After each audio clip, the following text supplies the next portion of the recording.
On this edition of Early Look, I'm going to be previewing the UFC 311 lightweight fight between Beneil Moicano, Renato Moicano, and Beneil Dariush. My name is James Lynch. If you've never watched the show before, I'm going to go through a bunch of different stuff from each fighter. Then I'm going to give you my prediction at the end of this. I want to hear your prediction on this fight at the end after you watch the video in the comments. We can have a nice discussion about this. Let's do like we always do on this show, and we're going to start first with a quick tale of the tape. Beneil Dariush, I didn't even realize this until I started doing my research for this fight, but these guys are pretty, the same in a lot of different ways. They're both 35. They're both 5'10", well, 5'10" to 5'11", 72-inch reach. Even their amount of fights are kind of similar too. It's very interesting here. So, there's like there's a 1 inch height advantage here for Moicano, and they're like the same age and they're the same reach. So that's kind of interesting. I don't see that too often on an Early Look, but again, really exciting fight in the division, 2 ranked guys. Interested to see what happens. We're going to start first with Beneil Moicano though. He had a tremendous 2024, looking to continue that. Again, this is only a 3-round fight because it's obviously not a main event or co-main event or anything like that. Beneil Moicano, you can see there. I mentioned it, 35 years old, 5'11" with a 72-inch reach. He's got a little bit of a height advantage in this one. He's currently ranked number 10 at lightweight. I was actually kind of surprised by that. Figured he'd be ranked a bit higher. He's got 2 knockouts, 10 submissions, and 8 decisions. He trains out of American Top Team. He's got Fight of the Night one time against Brian Ortega. He's got Performance of the Night one time against Cub Swanson. He's tied with Charles Oliveira and Brendan Allen for fourth most rear naked choke submission wins in UFC history at 6. Moicano did not have an amateur debut, went straight to the pros in March of 2010, made his UFC debut in December of 2014. He is 12-5 in the UFC. He's got 8 stoppage victories. Some notable wins in his career include, a couple of these are featherweight ones, but Calvin Kattar, Cub Swanson, Brad Riddell, Drew Dober, Jalen Turner, Benoit Saint Denis. His losses include Brian Ortega, Jose Aldo, the Korean Zombie, Rafael Fiziev, and Rafael Dos Anjos. He's fought 17 times at featherweight. He's fought, I think, 9 times at lightweight. He's also fought at a catchweight, so he has fought in different weight classes. He's a big guy. I still don't know how he made 145 back then, but he did. He's had a bunch of layoffs in his career. We don't know. Well, we'll go through some of them here. The most recent layoffs include going from Jai Herbert to Alex Hernandez. There was a 231-day layoff, and then going from Brad Riddell to Drew Dober, there was a 448-day layoff. But if you look at 2024, he fought twice. Some good competition along the way. Jalen Turner and Benoit Saint Denis getting wins in both of those ones, stoppage wins as well. So very active in 2024. He's only had 1 close fight. That was the fight against Jeremy Stevens. That was a split decision. Actually, he had the one against Zubiara as well. But majority of media members scored that fight for Moicano. 14 media members did. Only 3 scored it for Stevens. So that was another good win back then, because Stevens was tearing it up back in 2017 in the featherweight division. So that was a very good win. Also, I didn't even realize he has a win over Ismail Bonfim, who's in the UFC now, which is interesting from a bunch of years ago. But yeah, Moicano's fought everyone. I mean, he's in featherweight and lightweight. He's done very well in his career, and it's shown. And he's hitting his stride, coming off a 4-fight win streak. Very impressive there. And that Dos Anjos fight he had back in 2022 was a short notice fight, so that was kind of a tough situation there. Let's look at his stats.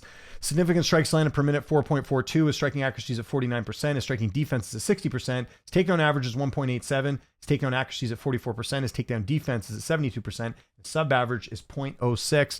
So that is pretty much everything you need to know about Beneil Moicano, Renato Moicano, one of the most popular fighters, one of the biggest stock risers last year in the UFC, if you're looking at what he was able to do.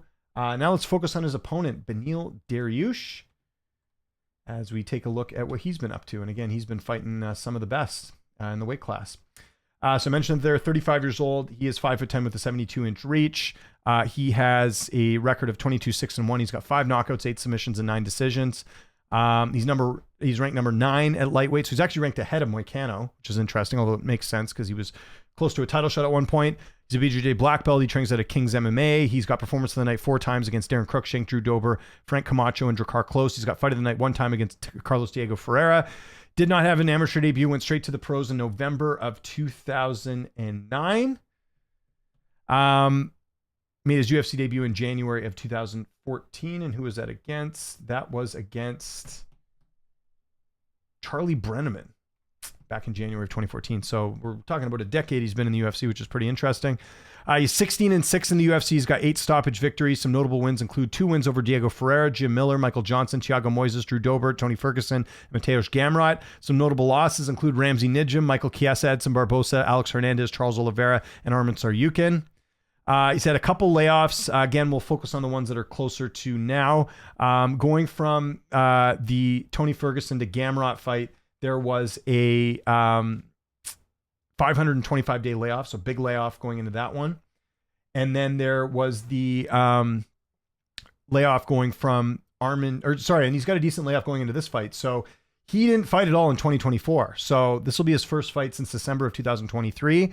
There's a 413-day layoff. So he's had a couple layoffs like recently in his career, and part of that's injuries and trying to stay healthy. I know some opponent stuff has fallen out as well, but Dariush hasn't been super active. So you look at it there. He did fight twice in 2023. Just fought the one time in 2022, fought twice in 2021. And then, like I said, didn't fight at all in 2024. For a guy who's 35, that's kind of tough not being as active. I'm sure he'd like to be a lot more active than that. He's had a couple close fights in his career. So if you go look at the fight against Michael Johnson, that was a bit of a controversial one. That was a couple of years back, but figure we'll mention it anyways.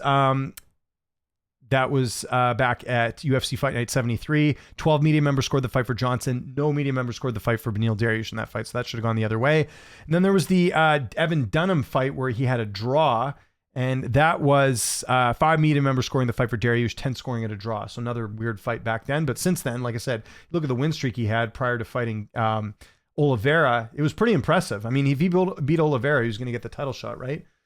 And that was a good win over Gamrot, who had, interestingly enough, beat Arman Tsarukyan, who's also on this card. So a little bit of musical chairs in the lightweight division. Let's look at his stats a little bit. It's a little bit different than Moicano. Significant strikes landed per minute, 3.78. Striking accuracy is at 48%. Striking defense is at 57%. Striking takedown average is 1.90. His takedown defense is at 80%, and his takedown accuracy is at 34%. His sub-average is 0.09. And if we look at the odds right now, you'll see Moicano about a 2-1 favorite here, minus 220 on some books. Come back on Dariush is about plus 170. And on Tapology, fan voting says something similar here. 83% picking Moicano, just 18% picking Dariush in this fight. So which way am I going in this one? I'm going with the odds here. I'm going with money Moicano, and I'm going to take him by second round submission. Now, I know what you're going to say. Dariush is tough to, take out. He's tough to, normally Dariush loses by knockout. If you look at his career, you look at it here, he's got 5 losses by knockout. So that's a lot. He's only got 1 loss by submission. But here's how I think it happens. Moicano's striking's come a long way. We saw that in the Benoit Saint Denis fight. We saw that in the Jalen Turner fight. This is a guy that is not afraid to go in there and make it dirty. And we know the ground game's there as well. What I see happening in this situation is Moicano knocking down Dariush, catching him at some point in the second round.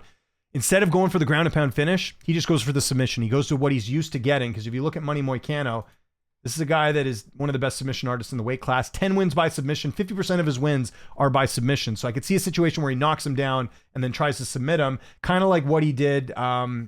He's had a couple fights. I don't know. My mind's escaping me right now as far as fights. I don't think it was the Riddell fight, but I know he's had a few where he's actually knocked the guy down and then went for the submission. I could see that happening here.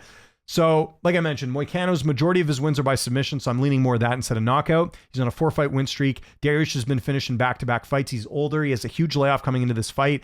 And the thing that I think is concerning about Dariush as well, and maybe he turns back the clock in this fight, you never know, but it's the fact that these fights with Arman and Oliveira, he's getting finished in the first round. And these are exceptional fighters. I mean, Arman is fighting in the main event of this card for the lightweight title. You got Charles Oliveira, who should be fighting the winner.